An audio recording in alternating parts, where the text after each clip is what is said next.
राजीव रोलीवाल जी, जयपुर से। गुरुजी, आपके चरणों में सादर प्रणाम। गुरुजी, मन और आत्मा में क्या अंतर है? मन को काबू में कैसे करें? दोनों विभाग अलग अलग है। अष्टधा प्रकृति में मन है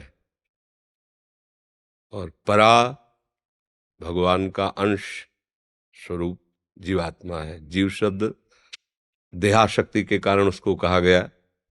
जो आत्मा है वही ब्रह्म है, जो ब्रह्म है वही आत्मा है, जो आत्मा है वही श्री कृष्ण है, जो श्री कृष्ण है वही आत्मा है। अपने स्वरूप का विस्मरण करके देह और इंद्रियों में राग करने के कारण उस शुद्ध निर्विकार परम रस स्वरूप जीव कह दिया गया, अपमान कर दिया गया उसका। जैसे कोई रिक्शा चालक है तो हम कहते हैं रिक्शा, वो खड़ा हो जाता है। वो रिक्शा नहीं है, पर वो रिक्शा चालक इतना तदात्म है कि रिक्शा शब्द से खड़ा हो जाएगा। जी बोलिए। वही टैक्सी स्वीकार कर लिया, आगे चल के पेश आया, ए टैक्सी, तो वो टैक्सी नहीं है, टैक्सी नाम उस जड़ का है, लेकिन वो चैतन्य बोलता है जी बोलिए साहब, बस। ऐसे इस जड़ को चैतन्य ने तदात्म भाव से स्वीकार कर लिया है, उसे जीवात्मा कहा गया। वस्तुतः वो ब्रह्म है, वो भगवत स्वरूप है। अब मन ये अष्टधा प्रकृति के अंतर्गत है। पंच महाभूत, मन, बुद्धि, अहंकार, सारा का सारा इसी अष्टधा प्रकृति का खेल है। जो मन है, न इसे जड़ कह सकते हो, न इसे चैतन्य कह सकते हो। ये जड़ और चैतन्य दोनों से मिश्रित है। हमारा तदात्म अंतःकरण में हो गया है। अंतःकरण में एक धर्म है अहम, मन, बुद्धि, चित्त, अहंकार। चिंतन वृत्ति होने के कारण चित्त कहा गया, निश्चयात्मक भाव होने के कारण बुद्धि कहा गया, संकल्प विकल्प होने के कारण मन कहा गया, और कर्ता भोक्ता स्वीकृति के कारण अहम कहा गया। जो अहम धर्म है उसी धर्म में शुद्ध ब्रह्म तदात्म करके अपने को भूल गया। अब जो जो शरीर धारण करता है, जो जो सामने भोग आता है, उसका वो कर्ता और भोक्ता बनकर दुर्गति को प्राप्त हो रहा है। ये मन भगवत स्वरूप है। इंद्रियाणाम मनुष्यास्मि, ये श्री कृष्ण ही है। पर जब तक इसमें विषय स्फुरणा होती है तब तक ये नरकगामी बनाता रहेगा। दुर्वासना मम सदा परिकर्षयन्ति। इस मन को श्री कृष्ण चरणारविंद में लगा दिया जाए तो आत्मा और मन, इसका भेद खत्म हो जाएगा। अब सर्वम खलमिदम ब्रह्म, उसकी इंद्रियां भी ब्रह्ममय हो गई, उसका देह भी ब्रह्ममय हो गया, उसका मन भी ब्रह्ममय हो गया, क्योंकि सब ब्रह्म ही था, ब्रह्म ही है, ब्रह्म ही रहेगा। भ्रम से नानात्व और द्वैत का भाव आ गया। उसी भ्रम को हटाने के लिए दो पद्धतियां स्वीकार की गई, अन्वय और व्यतिरेक। व्यतिरेक नहीं, अन्वय है। पहले नहीं नहीं नहीं, फिर जो बचा है जब उसमें डूबे तो सब वही है, दूसरा किंचन मात्र नहीं है। पर यहां तक पहुंचने के लिए पहले मन के ऊपर हर समय शासन रखना है। बुद्धि में जो विवेक पैदा होता है संत महात्माओं के संग से, वही मन पर बुद्धि नहीं शासन कर सकती। बुद्धि में जो विवेक होता है, और वो विवेक कहीं बाजार में नहीं मिलता, केवल संतों के पास मिलता है। बिन सत्संग विवेक न होई, और जहां विवेक हुआ तो वो मन पर फिर शासन करता है। और मन जब मर गया, निर्विषय हो गया, तो कृष्ण में है। इंद्रियाणाम मनुष्यास्मि, फिर सब भेद खत्म हो जाते हैं। इसलिए खूब नाम जप करो, गंदे आचरण छोड़ो, गंदा भोजन छोड़ो, गंदा संग छोड़ो, निरंतर भगवत चिंतन परायण रहो। एक भृंगी नाम का कीड़ा दूसरी जात के कीड़े को लाकर अपने घरौंदे में रखकर डंक मारती हुई भयवश अपना चिंतन कराता है, बिना शरीर छोड़े वो भृंगी बन जाता है। तो आप तो प्रभु के स्वरूप हो ही। आप अपने स्वरूप का विस्मरण करके देह और प्रकृति का चिंतन करने के कारण इस हर्ष, शोक, दुख, जन्म, मृत्यु ऐसे द्वंद्वों में पिस रहे हो। चिंतन परायण हो जाओ तो वासुदेव ही था, वासुदेव ही है, वासुदेव ही रहेगा। आप दुर्लभ गति को प्राप्त हो जाएंगे। सा महात्मा सुदुर्लभा वासुदेवा सर्वम इति, केवल वासुदेव ही है। समझ पा रहे हो हमारी बात? नाम जप करोगे, बुद्धि पवित्र होगी, तब संतों की भाषा समझ में आती है। अध्यात्म है ये प्राकृतिक बुद्धि से समझ में नहीं आती। जब भागवतिक बुद्धि होती है तब ये बात समझ में आती है। ने सुन लिया और अंदर आप पकड़ नहीं पाओगे। अंदर पकड़ने के लिए अंदर के यंत्र जो है ना वो पवित्र होने चाहिए, निष्काम। हाँ, हमारे स्वभाव में जो प्रकृति की तरफ आकर्षण बैठ गया है, ये जब तक परिवर्तन होकर परमात्मा की तरफ नहीं होगा तो कुछ भी कर लो, शांति नहीं मिलेगी, विश्राम नहीं मिलेगा। भोगों के आकर्षण से नहीं बच सकते। भोग आकर्षण परास्त कर दिया तो शास्त्र स्वाध्याय निष्फल। भोग आकर्षण ने परास्त कर दिया तो साधना निष्फल। भोग आकर्षण ने परास्त कर दिया ज्ञान निष्फल। दुश्मन आके थप्पड़ मार के चला गया, दुनिया के अस्त्र टांगे हुए तो किस काम के। दुश्मन से परास्त ना हो तब तो तुम अस्त्र धारण करने वाला योद्धा कहलाओगे। तो ये शास्त्र ज्ञान, सत्संग, साधना, ये हमारे अस्त्र हैं काम क्रोध लोभ मोह मद पर विजय प्राप्त करने के लिए। तो हमारा ये विवेक हर समय हमारा साथ दे, इसके लिए नाम जप। नाम जप के बिना, नाम कीर्तन के बिना कैसे भी आप कोई साधन कर लो, पाप नष्ट हो सकते हैं पर पाप प्रवृत्ति नहीं। तीर्थाटन दान पुण्य और सब अनुष्ठान करो, तुम्हारे पाप नष्ट हो जाएंगे पक्का, शास्त्रीय सिद्धांत है। पर नाम कीर्तन पाप ही नहीं, पाप की प्रवृत्ति का नाश करता है। और पाप प्रवृत्ति मूल जड़ खत्म, जीव निहाल हो जाता है। इसलिए पर नाम संकीर्तन में खास बात है, अगर अभिमान जनित नाम संकीर्तन हुआ मान प्रतिष्ठा युक्त, फिर रंग नहीं लाएगा। इसलिए महाप्रभु चैतन्य देव ने जो कहा तृणादपि सुनी चेन, अपने को कितना नीचा समझना है, तृण से भी नीच। अब सोचो कितनी बड़ी हमारे सामने बात आ गई। हम अपने को क्या समझते हैं, हमारे आचार्य हमको क्या आदेश करते हैं, तृणादपि सुनी चेन, उससे भी तुम्हारे अंदर नीची दैन्यता होनी चाहिए। जैसे तृण में पैर रखो तो दब गया, फिर हटा दो तो उठ गया, ऐसा भी नहीं। किंचित मात्र अहंकार न उठने पावे, ऐसे हरिनाम से उसे दबा दो। सहनशीलता के लिए कह रहे तरुषम सहनशीलता हुई। तरुर्यु सहिष्णुना, वृक्ष के समान सहनशील। महात्मा वही है जो सहन कर गया, जो टूट गया, परास्त हो गया। वो उस ऊंचाई पे नहीं पहुंच पाता जो साधना की ऊंचाई की भूमिका है, उसमें सहन करना। इसलिए महाप्रभु कहते तरोर्यु सहिष्णुना, वृक्ष के समान सहनशील। आगे जो बात करें, अमानिना मान देना है, दूसरों को मान देना उसका स्वभाव हो जाता है। स्वयं मान रहित सब ही मान प्रद, आप अमानी। अगर हमें मान प्रिय लगता है तो अभी हमें परमार्थ का ज्ञान नहीं है। निर्मान अमोहा जित संग दोषा, पहला शब्द है निर्मान, मान रहित होना।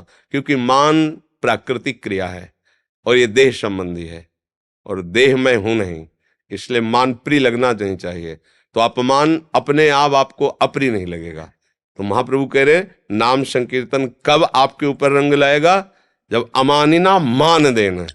फिर कीर्तने या सदा हरि, हरि का सदैव कीर्तन करो, जय होगी, कहीं कोई परास्त नहीं कर सकता। सारे शुभ अशुभ आपके नष्ट हो जाएंगे। जयति जयति जग उच्चरे, पूरा संसार नमन करेगा उसको।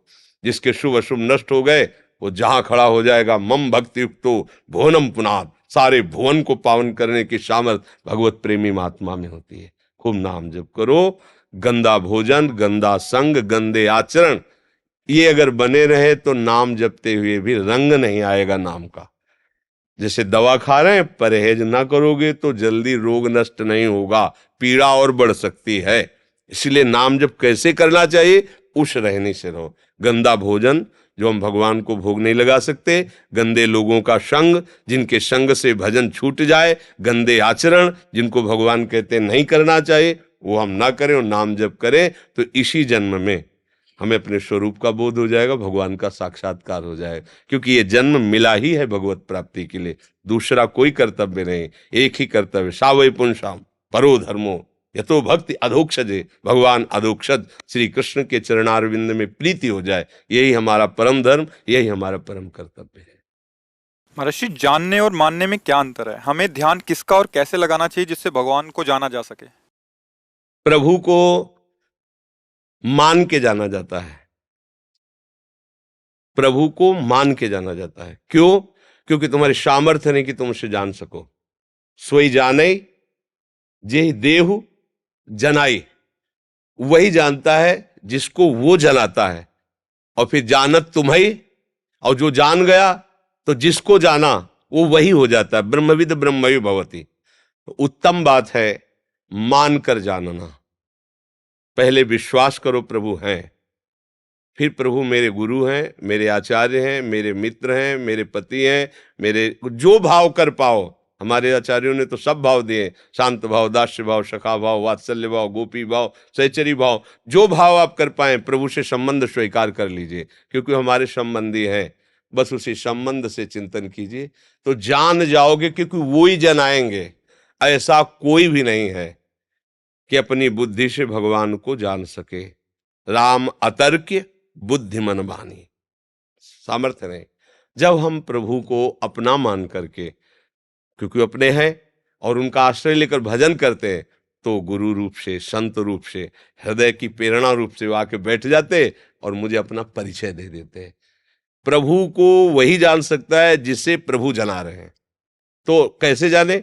मान करके। नहीं माना कि हमारे प्रभु हमारे प्रीतम हैं, हमारे गुरु हैं, वो हमें समझा देंगे।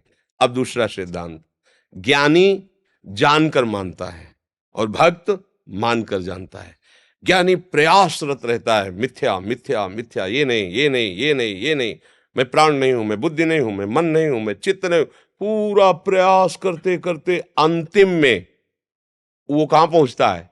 मानने में, मैं आत्मा हूं, तत्वमसि, मैं ब्रह्म हूं। अब माना तब जान गया। इतना प्रयास के बाद वो मानने पे आ गया। और भक्त प्रारंभ से ही मान लेता है, प्रारंभ से तो बहुत जल्दी जान जाता है। इसीलिए भक्ति का मार्ग निर्विघ्न बताया गया है, क्योंकि इसमें भगवान ऐसे चलाते हैं। ज्ञान के पंथ कृपान के धारा, परत खगेश लगे नहीं बारा। ज्ञान की पंथ की धार मानो नंगी तलवार पर चलना है, चूक गए तो गिर गए। लेकिन भक्ति मार्ग करो सदा तिनके रखवारी, जिम बालक राखे महतारी। भगवान अपने भक्त को ऐसे चलाते हैं। उसको जैसे छोटा बच्चा हो ना, लड़खड़ा के चलता हो तो माँ कैसे चलाती? ऐसे, गिरेगा तो मेरी बाहुओं में, उसको चोट ना लग जाए। ऐसे भगवान अपने भक्तों को, मुझे लगता है भगवान को अपना गुरु, अपना प्रीतम मान करके चलने से संपूर्णतया भगवान को जाना जा सकता है। रामन रेश धौलपुर से, राधा वल्लभ श्री हरिवंश। महाराज जी आपके चरणों में कोटि कोटि प्रणाम। महाराज जी, हम अज्ञानी बालक आपका सत्संग कुछ समय से सुन रहे हैं। हमें इस प्रपंच से बचा लो महाराज जी, हमारा मार्गदर्शन करो कि हमारी कुछ भी समझ में नहीं आ रहा, कैसे इस प्रपंच से बचें। तुम कुछ ना समझो, बस इतना समझ लो, राधा राधा राधा राधा, समझे? कोई समझे या ना समझे, सबसे हमारी समझ भली। ठाकुर नंद किशोर हमारे ठकुराइन वृषभानु लली। ज्यादा समझ लगाने की जरूरत नहीं है। राधा राधा राधा सब समझ आ जाएगी। अभी हमारे यंत्र गंदे हैं, जो अंदर भागवतिक बातें पकड़ने वाले, वो वासनाओं के द्वारा हुए पाप के कारण पापमल से ढके हुए हैं। तो ये सत्संग वो समझ में नहीं आएगा। कोई बात भी आएगी तो जलन पैदा कर देगी, क्योंकि अभी यंत्र ठीक नहीं है। अब हम नाम जप करें। नाम हमारे अनर्थों की निवृत्ति करता है, पाप का नाश करता है, हमारी बुद्धि में ज्ञान प्रकाशित करता है। खूब नाम जप करो, कुछ मत सोचो। अभी जो कुछ हो रहा है, जैसे भी हो रहा है, राधा राधा राधा राधा। कुछ दिन तो एकदम पहले दवा खाओ, कुछ मत सोचो। जैसे चल रहे हो, हम ये नहीं कह रहे ये करो ये ना करो, जैसे चल रहे हो उसमें एक मिला लो, राधा राधा राधा राधा राधा राधा राधा। फिर आगे तुम्हें समझ में आने लगेगा ये गलत हो रहा है, ये सही है, ये गलत। जो गलत लगे उसका त्याग करते जाओ, अपने आप हृदय में ज्ञान प्रकाशित हो जाएगा। पहले अभी जो शुरुआत की दवा है, राधा वल्लभ श्री हरिवंश, राधा राधा राधा राधा, नाम जप करो। स्नान करो ना करो, जैसा तुम्हारा, नाम जप करो पहले। ये नाम जप सब ठीक कर देगा, आगे का रास्ता प्रकाशित हो जाएगा। समझ रहे? बिल्कुल चिंता मत करो, अंदर से प्रभु का आश्रय लेकर नाम जप करो। बड़े कृपालु हैं वो, बहुत दयालु। हम उनके बच्चे हैं, वो हमें बहुत प्यार करते हैं। ऐसे सोचो, हम सब उनके बच्चे हैं। प्रभु के मूल सच्चिदानंद भगवान ही सबको प्रकट किए हुए हैं। हम लोग माया में ऐसे ग्रसित, लगता कहाँ भगवान है यार, करते हैं तो कमा के खाते हैं, नहीं तो भगवान थोड़ी खवा देगा। मतलब लोगों की जो धारणाएं वो बहुत मलिन धारणा है। वो क्या समझ, तुमको किसने बनाया है? तुम्हें बुद्धि किसने दी है? तुम हो कौन? तुम कौन हो? बहुत बुद्धिमान बनते हो, 3.5 हाथ के शरीर में रहते हो, कभी अपने को देख पाए? इतने में रहते हैं, अपने को नहीं देख पाए। तो इसलिए प्रभु का आश्रय लेकर फिर नाम जप करो, सब ठीक हो जाएगा। कोई नशा बढ़िया है, कोई नशा मत करना, ये सब बुद्धि को भ्रष्ट करता है। जैसे लोग शराब पीते हैं, उनको पता नहीं चलता, मांस खाते हैं।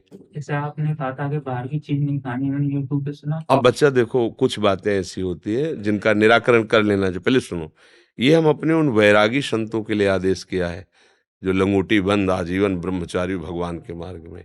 आप लोग अभी गृहस्थी में हो, आपको जाना हो सकता है, इधर उधर जाना पड़ सकता है, आपको होटलों का भी खाना पड़ सकता है, मतलब ऐसी नौकरियां हैं, ऐसे व्यापार हैं। भगवान का स्मरण करके जहां तक आपकी कोशिश हो कि आप पवित्र भोजन मिले, ले लो, खा लो। ये हम उन वैरागियों के लिए आदेश किया है जो आजीवन भगवान के मार्ग में चल रहे हैं। बाजार का बिल्कुल नहीं खाना, भले उपवास कर लो, रोटी नमक मिले तो उसके पेट भर लो, बाजार का खाओगे बुद्धि भ्रष्ट हो जाएगी। अब ये सूत्र सब जगह लागू नहीं होगा। व्यापारी है, नौकरी है, हॉस्टल में रहने वाला विद्यार्थी है, तो कैसे वो चल, तो उसके लिए फिर नाम जप करो। और जहाँ जैसा अच्छे से अच्छी व्यवस्था मिले, मतलब पवित्र, अच्छे अच्छे का मतलब है कि यहाँ मांस नहीं बनता है, प्याज लहसुन बनता है, पर भैया बिना प्याज लहसुन के हमें दाल दे दो, रोटी दे दो, आप ऐसा से खा लो। अगर ये नियम कि बाजार का कुछ नहीं तो फिर हवाई है, क्योंकि पानी भी नहीं पी सकते ना। बाजार में यही बिस्लरी की बोतल मिलेगी पानी की, और तो आपको पानी पीने का नहीं मिलेगा। पहले था कुआं से हैंड पैप चला, अब वो भी नहीं है।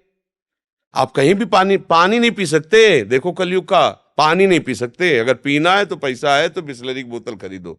समझ में नहीं आ रहा कि प्रकृति हमें कैसा धोखा दे रही।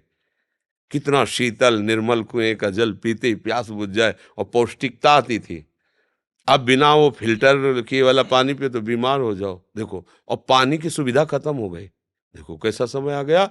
पहले गांव में जब थे तो दूध बेचते थे ना जो लोग, तो उनकी निंदा की जाती थी, यार दूध बेचता है, गाय माय बराबर होती है, दूध नापता है। तो बुजुर्ग लोग कहते थे कि देखना भैया, अभी तो दूध बिक रहा है, आगे पानी बिकेगा। तो हंसी होती थी कि पानी यार क्या बिकेगा। वो देखो पैकेट, अब लोग प्यास लगती ना, ऐसे दांत से प्लास्टिक काटा और वो पानी भरा हुआ ऐसे, स्वास्थ्य नाशक। कब से वो भरा हुआ है, कैसा पानी है, किन लोगों ने भरा है, मतलब। तो भैया ये बात केवल हम उसके लिए कहते हैं जो ऐसे आप लोग जहाँ जैसा बने पवित्र भोजन कर लो, जितना पवित्र मिल पावे, और अपना जीवन निर्वाह करते हुए राधा राधा कहो। अगर आप इन बातों में पड़ोगे तो बाबा जी बनना पड़ेगा, फिर और तो कोई रास्ता है नहीं, है नहीं। तो आप सब बाबा जी बन जाएंगे तो बाबा जी को रोटी कहाँ से मिलेगी, ये भी ध्यान जी। व्यास नंदन शरण जी, श्री हरिवंश महाराज जी। महाराज जी, कल के सत्संग में आपने कहा था कि देव ऋषि नारद जी ने लाडली जी का दर्शन किया, लेकिन उन्हें सहचरी रूप से, सखी रूप से सेवा का अवसर नहीं मिला। महाराज जी, मेरा प्रश्न ये है कि नारद जी यदि चाह करते तो उन्हें भी सहचरी रूप प्रियाजू की सेवा का मौका मिलता, क्या उन्हें ये सौभाग्य नहीं मिलता महाराज जी? देखो, जो प्रधानमंत्री पद जिसको मिला है ना, तो वो और कोई चाह ही नहीं करेगा, वही सोचेगा बस जिससे हमारा देश सुरक्षित रहे, हमारे देश का प्रत्येक प्राणी सुखपूर्वक रहे, उसको और कोई चिंता नहीं हो, क्योंकि उसका पद है ऐसा। नारद जी भक्ति के आचार्य हैं, उनका केवल एक ही उद्देश्य है, चराचर जगत भगवान के भजन में लगे। समझ रहे हो? हम लोग ना आचार्य हैं ना इस कोटि के हैं, सीधे रास्ता निकुंज की तरफ निकल चलो। कोई जिम्मेवारी नहीं मिली, उनको जिम्मेवारी मिली, सनकादि को जिम्मेवारी मिली, शंकर जी को जिम्मेवारी। ये सृष्टि के प्रधान है, अगर ये मुहावरे लगाने में रत हो जाएंगे तो फिर काम कैसे चलेगा, समझ रहे हो ना। हाँ, भले मान लो कोई अपने कर्तव्य का पालन न करे वो बात अलग, लेकिन जो देश का राजा है वो ऐसे, जैसे एक पिता माता अपने परिवार का पोषण, ऐसे पूरे देश की सुरक्षा के विषय में सोचेगा। मुख्यमंत्री अपने प्रदेश की सुरक्षा, अपने देश की उन्नति को सोचे, उसका वही भजन है, वो उसी मार्ग से चले, वही चले। ये सब बड़े बड़े महापुरुष सृष्टि के विधान करता है, भगवान ने इनको विधान दिया है, वो उसी विधान में मगन रहे। अवसर आने पर आनंद लाभ ले लेते हैं, उनका काम यही पूरी सृष्टि को मंगल में लाना। समझ रहे ना। हाँ, वो भगवान है, कोई और नहीं है। नारद जी कोई ऋषि महात्मा नहीं है, स्वयं भगवान नारद जी है। देखो ना 24 अवतारों में भगवान का वर्णन आता है ना। हाँ, ये आता है। हम किस कैटेगरी में आते हैं? अभी हमें को नहीं पता किस कैटेगरी में हम है, तो तुम्हें क्या बता दे, ये तो श्री जी जानेंगी ना।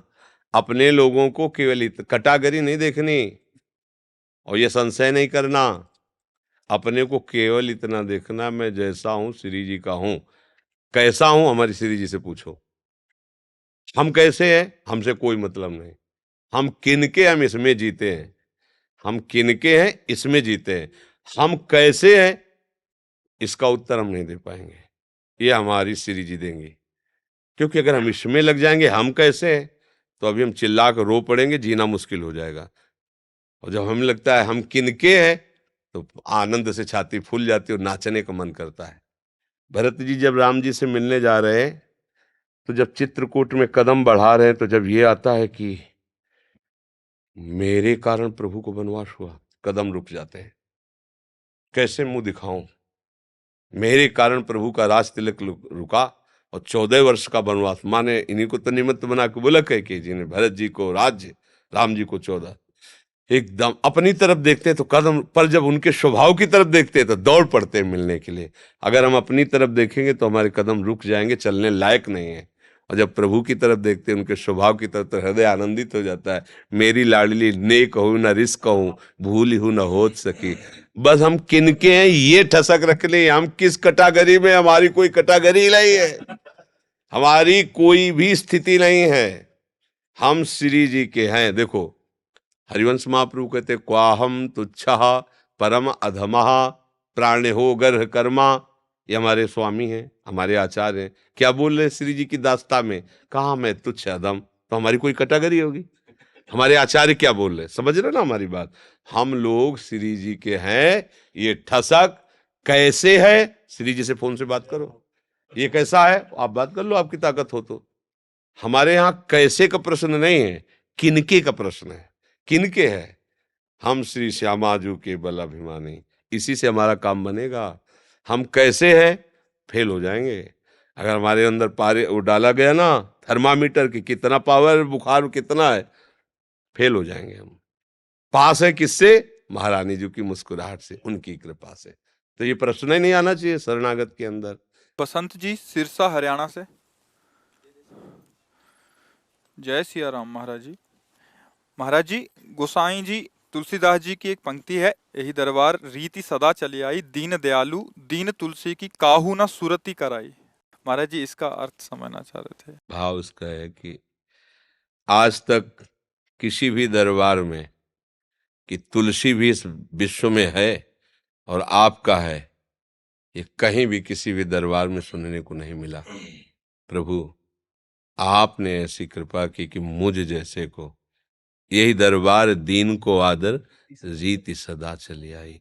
मुझ जैसे दिन, बड़े बड़े दरबार देखे सरकार, वो आपके ही हैं, क्योंकि विविध रूपों में आप ही हैं। नाथ किसी ने तुलसी की सूरत नहीं ली, क्योंकि मैं गुणहीन भजनहीन किसी योग्य नहीं।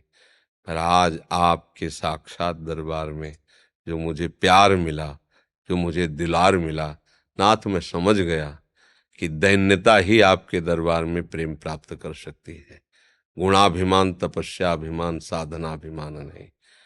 साधनाभिमान गुणाभिमान से फल होता है, आपकी प्राप्ति नहीं।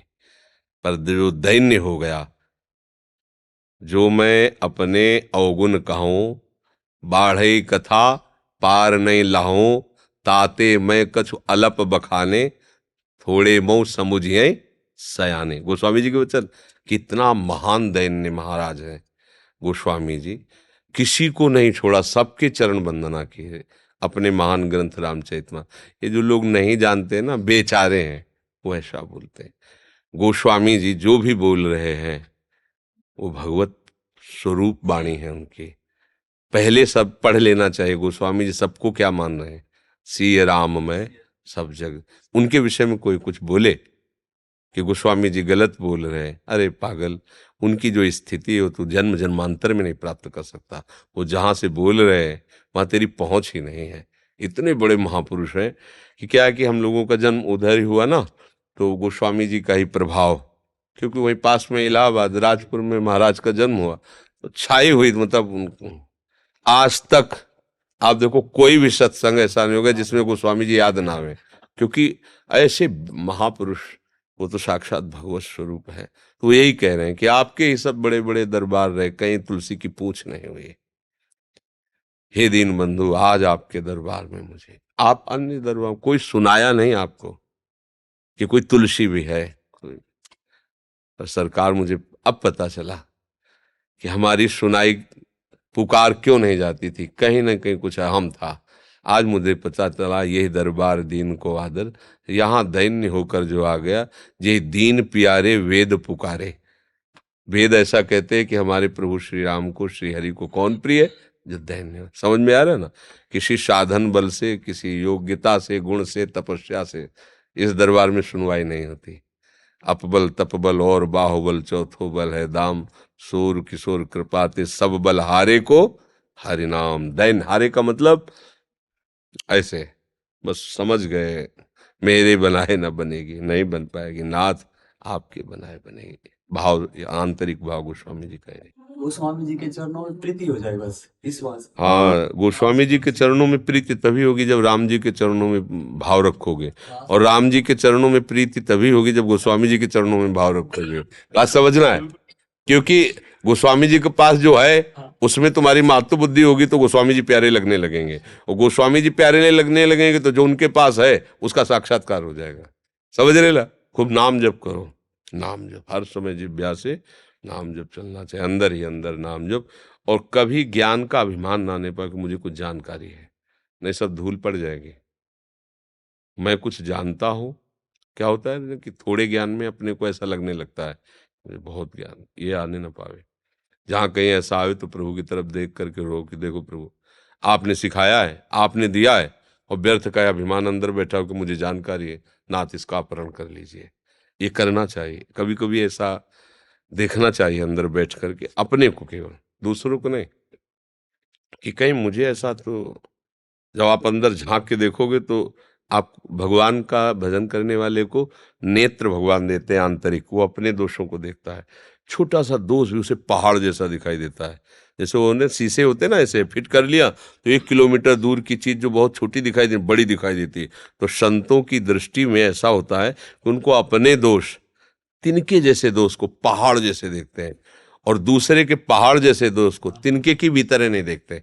ये उनकी दृष्टि होती है। और जो संसारी आदमी होते हैं वो अपने पहाड़ जैसे दोष को तिनके की तरह भी नहीं मानते, और दूसरे के तिनके की तरह दोष को पहाड़ जैसा मान करके उसका विरोध करते हैं। ये भगवत स्वरूप, महात्माओं का आश्रय भगवान की कृपा से मिलता है, और महात्माओं की कृपा से भगवान से प्रेम होता है। खूब मंगल में भगवान की कृपा है जो आप ऐसी नई अवस्था में प्रभु की तरफ चल रहे, गंभीर और अंतर से निराभिमानी, सब मान प्रद आप अमानी। भगवान को बहुत प्रिय होता है ऐसा, नहीं, हमें स्वभाव रखना है सबके प्रति दैन। अगर कोई कभी सभा में चर्चा हो रही है, अपनी बात कह देनी, तर्क नहीं करना, चुप हो जाना है। हारना सीखे तो जीत जाएगा, है ले? अपने लोग क्या होते हैं कि जीत पर ज्यादा जोर देते हैं, हारना सीखे तो हरि उसको जिता देते हैं। जब हरि जिताते तो फिर कोई हरा नहीं सकता। अपने हारना सीखे, हार में हरि है, जीत में अभिमान है। अभिमान का गुलाम नहीं बनना, हमें हरि का दास बनना है। वन बिहारनी शरण जी। श्री हरिवंश गुरुदेव। गुरुदेव, आपकी कृपा से बहुत जल्द एक भागवत कथा के आयोजन का संयोग बन रहा है, इसलिए मैं आपसे श्रीमद् भागवत जी के अध्ययन के लिए वृंदावन वास की आज्ञा चाहता हूँ। हाँ, बढ़िया है, पर जैसे आपने कहा आपकी कृपा से भागवत करने का, हमारी तो कृपा होगी आप भागवत बन जाओ, आप श्री जी के प्रेम में बन जाओ, है नहीं? आप भागवत बनोगे तो आप जो बोलोगे वो भागवत होगा। भागवत जो बोलता है, भागवत माने तो भक्त, जो भागवत बोलता है उसकी वाणी सबका मंगल करने वाली। हमारे आचरण पवित्र हो, हमारा चिंतन पवित्र हो, हम किसी योग्य नहीं हैं, प्रभु का जस गाने के लिए हमारे मन में उत्साह है, प्रभु हमें बल दें कि हम उनका जस गावें। ऐसी पद्धति से चलो, आओ वृंदावन किसी भी बहाने से बास करो, भागवत लगाओ, भागवत का स्वाध्याय करो, और संयम से रहो। पवित्र आचरण ही भागवत कहे जाते हैं। अगर आचरण पवित्र नहीं तो फिर भागवत का रंग नहीं आता है। और हमें ही स्वाद नहीं मिला तो हम दूसरे को टेस्ट क्या दे सकते हैं कि भाई देखो जरा चख के, हम ही ने नहीं लिया स्वाद। तो हमको खुद इस मार्ग में परिपक्व होना है, क्योंकि ये प्रवचन करना बहुत खतरनाक खेल है। जिसे इसको सरल माना जाता है ना, बहुत खतरनाक खेल है। क्या? इसमें सबसे पहले जहर मिलता है। जैसे समुद्र मंथन में जहर नहीं निकला सबसे पहले, इसमें सबसे पहला जहर निकलता है सम्मान, लोकप्रियता। सम्मान लोकप्रियता मिली, स्थिति है नहीं, भ्रष्ट हो जाता है। जहां गिरा विषयों में कुछ सब गए। अब बस एक नाटक चलता रहता है। इसलिए हमें ये ध्यान रखना है कि हमारे गुरु को गाली न मिले, हमारे इष्ट को कोई न कहे, हमें ऐसे जीवन बनाना है। हम कहते हैं कि अगर धन की चाह हो तो फिर और कार्यक्रम कर लेने चाहिए, फावड़ा चला के कमा लेंगे। हमारे अंदर अगर क्षमता नहीं है कि अब समाज में बैठ कर के जितेंद्रीय रह पावे, देखो खुली बातें हैं, क्योंकि आप हमारे बच्चा हो। जब हम चर्चा करते हैं भगवान की तो उसका प्रभाव होता है प्रियता, क्योंकि भगवान आकर्षणकारी होते ना, तो लोग हम पर श्रद्धा करते हैं, हमें प्रणाम करते हैं। माताएं, बहनें, भाई बहन सब एक प्रिय नजर से देखते हैं, क्योंकि भगवान का जस गायक है। हमको कहीं आसक्त नहीं होना, कहीं किसी के प्रति हमारा भाव ये न बने कि हमारा हो गया है, कहीं हम उसकी भावना का दुरुपयोग न कर बैठे। अगर ये सावधानियां रहेंगी तो भागवत का रंग आ जाएगा, और अगर ये सावधानियां हटी तो फिर व्यभिचार का रंग आएगा। ऊपर से कुछ अंदर से कुछ, तो फिर भगवान को कैसे अच्छा लगेगा? वो कह रहे मोहि कपट छल छिद्र न भाव। बहुत सावधान। ये जो प्रवचन करने का मार्ग है बहुत खतरनाक खेल है। भगवत प्राप्त महापुरुष ही इस खेल में निपट सकता है, दूसरा एकदम फिसल जाएगा। सम्मानम कलयाति घोर गरलम, ये सम्मान प्रतिष्ठा मान ये बहुत बड़ा जहर है, और जहर जब चढ़ जाता है तो इसका एक ही बात होता है, मार देना। ये मार देगा साधक को, ऐसी जगह गिरा देता है कि बिल्कुल मिटिया मेट कर देता है। वो आंख खोल के देख लो ना, देख लो ना, ये मान का भूत ऐसा चढ़ता है कि ऐसे विकारों में फंसा देता है कि फिर आज तक निकलने का चांस नहीं मिलता उन विकारों से या उनके परिणामों से। इसलिए साधक को, उपासक को, अपने जो भगवान का जस गाने वाले जनों, ये हमें ध्यान रखना है कि हमारा चरित्र न बिगड़े। तभी तो हम भगवान का चरित्र गाएंगे। भगवान का चरित्र क्यों गाते हैं? परम पावन, निर्मल करने वाला है, जगत पावन करने वाला चरित्र है। तो हमें अपने भी चरित्र पर ध्यान देना है कि कोई हमारा ऐसा चरित्र कहीं भी ऐसा ना हो कि हमारे चरित्र पर कोई अंगुली उठा दे। और खूब नाम जप करो, श्री जी का जस गाओ, यही जीवन है हमारा। ठीक है।